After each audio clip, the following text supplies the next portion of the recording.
Speculation, investment, gambling. आखिर क्या होती हैं ये तीन टर्म्स? लगती तो सब सेम सी ही हैं।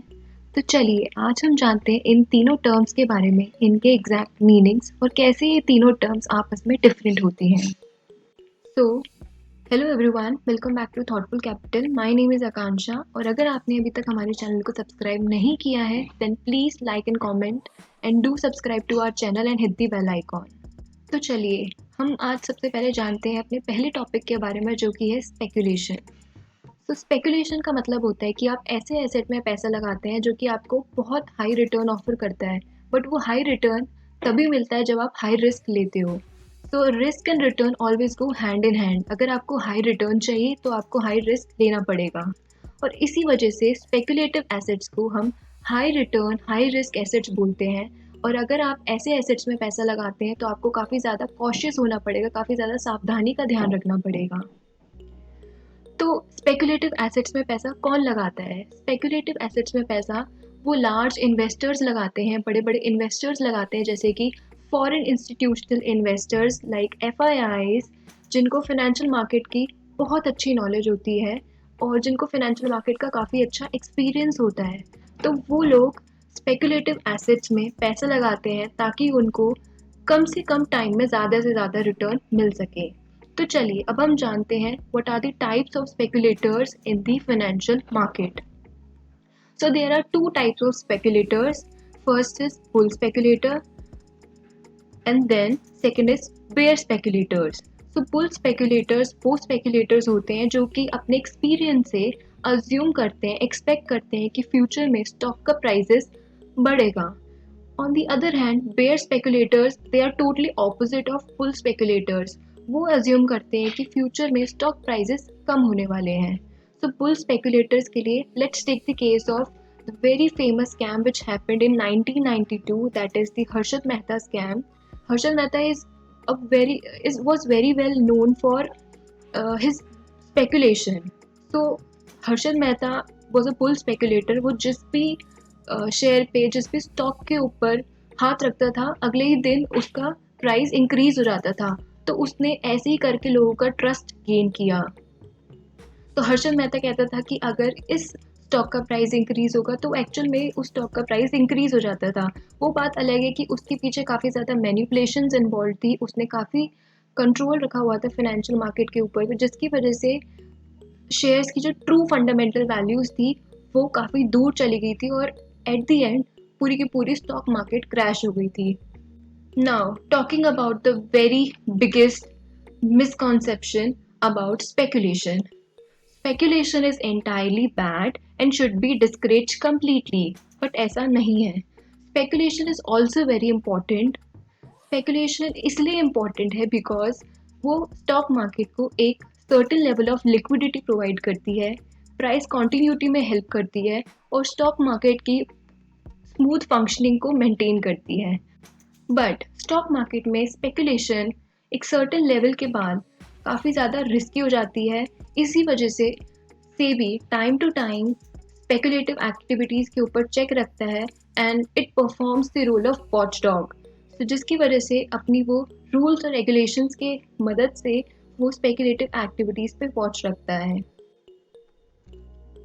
चलिए अब हम बात करते हैं स्पेकुलेशन और इन्वेस्टमेंट के डिफरेंस के बारे में। इन्वेस्टमेंट के ऊपर हमने ऑलरेडी एक डिटेल्ड वीडियो बनाया हुआ है जिसमें हमने डिस्कस किया है meanings of investment, objectives of investment and characteristics of investment. उस वीडियो का लिंक आपको डिस्क्रिप्शन में मिल जाएगा, आप वो वीडियो ज़रूर देखिएगा। तो चलिए टाइम हॉरिजन के बेसिस पे इन्वेस्टमेंट की अगर हम बात करें तो इन्वेस्टमेंट जनरली लॉन्ग पीरियड के लिए करी जाती है as compared to speculation, generally exceeding more than a year. और स्पेकुलेशन के बारे में जब हम बात कर रहे थे तो मैंने आपको ऑलरेडी बताया था कि स्पेकुलेशन का मेन ऑब्जेक्टिव होता है कि हमें शॉर्ट पीरियड ऑफ टाइम में हमें ज़्यादा से ज़्यादा रिटर्न्स मिलें।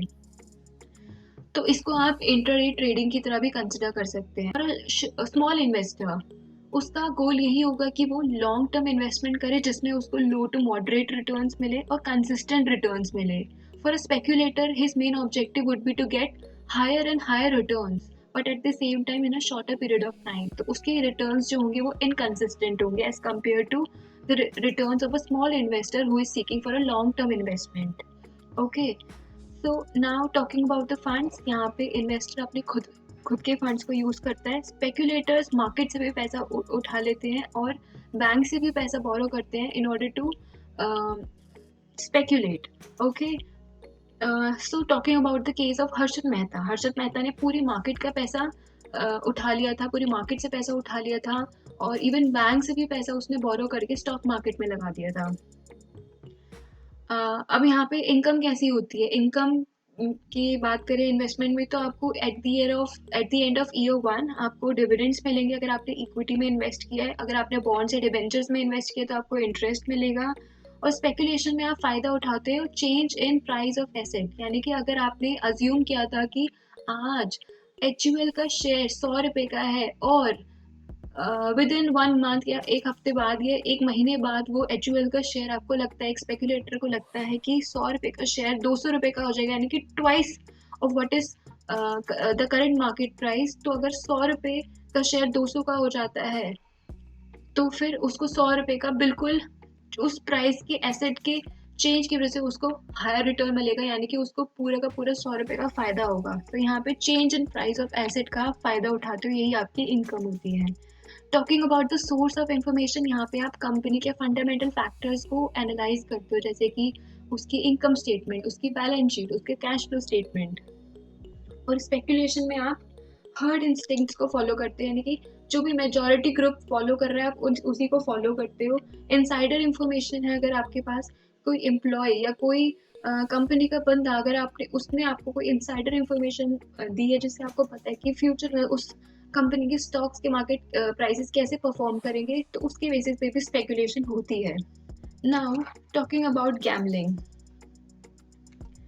So gambling is a game undertaken for someone's excitement. तो यानी कि जो भी आप गेम खेलते हो फॉर एक्साइटमेंट, फॉर फन, जैसे कि हॉर्स रेसिंग. आपने देखा होगा कि लोग हॉर्सेस में पैसा लगाते हैं, कार्ड गेम्स और लॉटरीज. तो गैम्बलिंग को अगर हम टिपिकल वर्ड में बात करें तो गैम्बलिंग इज नथिंग बट जुआ. तो जो भी आप इनकम कमाते हो गैम्बलिंग से, उसको हम कभी भी रिटर्न नहीं कहेंगे, क्योंकि वो कंसिस्टेंट नहीं है, वो रेगुलर नहीं है, उससे कोई वैल्यू एडिशन नहीं होगा, उससे कोई इकोनॉमी की ग्रोथ नहीं होगी. फर्दर गैम्बलिंग एक्टिविटीज इलीगल होती है, उससे कोई इकोनॉमी की ग्रोथ नहीं होती, कोई वैल्यू एडिशन नहीं होता है. तो जैसे कि कुछ ऑर्गेनाइजेशंस होती है जो स्पेसिफिकली हॉर्स रेसिंग कंडक्ट कराती है, तो उनको उसके लिए स्टेट बॉडीज की परमिशन चाहिए होती है, उनको प्रॉपर लाइसेंस चाहिए होता है, otherwise they are proper illegal activities, आप कंडक्ट नहीं करा सकते हो ऐसी activities. Further it's a zero sum game, यानी कि अगर एक पार्टी को लॉस होता है तो दूसरी पार्टी को गेन होता है. तो आप बेसिकली आप यहाँ पे अपना लक को टेस्ट करते हो. बहुत ज़्यादा अनसर्टेन होती है gambling, there is lot of uncertainty which is involve. आपको नहीं पता कि आप जीतोगे या आप हारोगे, बस आप फन के लिए, एक्साइटमेंट के लिए आप करते हो. तो जैसे कि मैंने आपको पहले भी काफ़ी बार बताया था पिछले वीडियो में कि uncertainty is something which is unmeasurable, जिसमें आपको कुछ भी नहीं पता, वो कोई आइडिया नहीं है कि फ्यूचर में क्या होगा. बट रिस्क, स्टॉक मार्केट में हम रिस्क के बारे में बात करते हैं. रिस्क क्या होता है? रिस्क होता है जो कि सर्टेन है, उसको आप किसी भी तरह से मेजर कर सकते हो. स्टैंडर्ड एविएशन से आप रिस्क को मेजर करते हो. आगे वाली वीडियोस में हम आपको बताएंगे कि रिस्क को कैसे मेजर किया जाता है. तो आज की वीडियो में इतना ही. अगर आपको हमारी वीडियो पसंद आई तो please do like and subscribe to our channel, and thank you for watching the video. Thanks, bye.